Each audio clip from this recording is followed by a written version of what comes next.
我而家坐響大梅沙嘅一條河仔嘅旁邊，喺度慢慢欣賞下啲河水，同埋間唔中有兩隻黑天鵝會經過。咁喺呢度咧就同大家又分享下一啲關於癌症嘅睇法。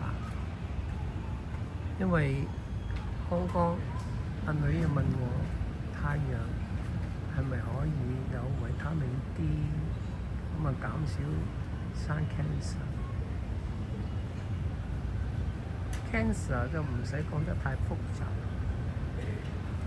因為太深入大家係好難聽得明。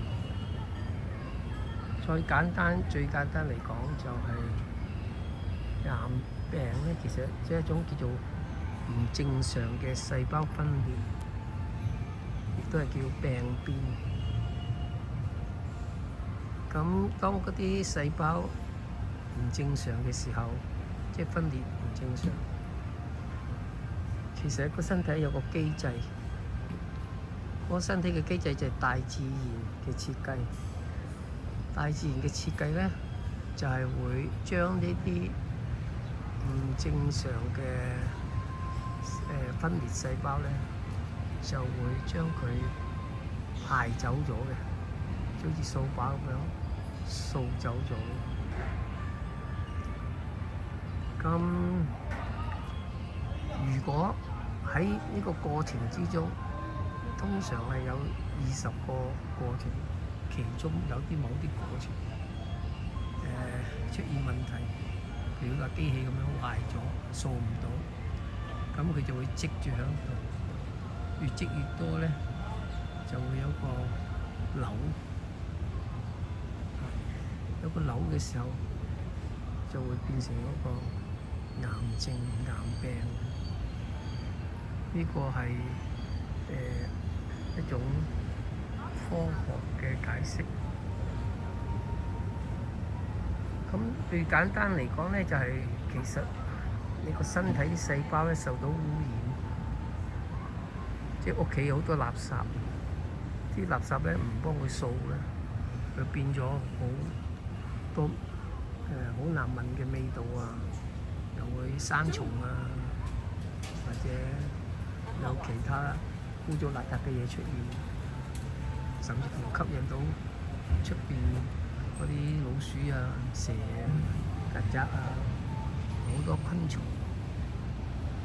同樣個身體咧，如果我哋受到某啲嘢嘅污染咧，就會產生呢種所謂叫做錯誤嘅細胞分裂。呢個錯誤嘅細胞分裂咧，即係而家嚟講咧就話癌症。咁如果嗰啲所謂pollutants 啊，即係污染物啊，係好難清理嘅話咧，就呢個癌病咧就變咗係好難醫治。咁呢個 pollutants 即係啲污染物，又包括好多嘢嘅，就係譬如啲 chemicals，啲工業嘅顏料啊，食物嘅毒素啊，即係尤其是啲高溫處理過嗰啲燒烤物啊，咁咧係會引致到個身體咧係冇辦法將佢排走咗啲污染物，咁就大件事。之所以點解我勸啲人要食素，唔好食肉咧，就有啲肉入邊咧有好多化學嘅污染物啊，包括藥物啊，譬如針藥啊嗰啲。我哋嗰啲針藥啊，或者食過嗰啲藥物啊，會跟住呢個排泄嘅時候咧，係可能會落到去海洋或者啲河流嗰度。咁我哋食咗之後，即係海洋啲食物啊，譬如魚啦、蟹嗰啲，佢哋咧有冇產生癌變咧？我哋冇辦法知道，因為冇人去走去研究嗰隻蟹或者蝦。總之你食咗之後咧，根據食物鏈嘅傳遞咧，咁佢就會將呢啲污染物咧，經過好多層次就落咗喺我哋嘅身體嗰度。咁我哋身體受咗污染咧，就會產生呢啲癌細胞出現。咁你話用化療嗰啲係咪就係可以醫到癌病咧？根據我頭先嘅解釋，你就會知道化療就係一種污染物啊嘛。你本身已經係污染咗而產生癌病，而家你仲落啲化療落去，咁即係話百上加斤啊！已經係夠毒㗎啦個身體，你再加啲毒落去，即係粗俗嚟講就係死眼。尤其是 leukemia，即係白血球過多症，即係血癌。咁你又聽醫生講話，有啲化療咧係可以得嘅，咁有個試下啦。試有幾多個係成功？個成功率係幾多？你知唔知啊？醫生會唔會話俾你聽？佢話嗰個成功率係咪正確嘅？根本係一知半解。喺咁嘅情況之下，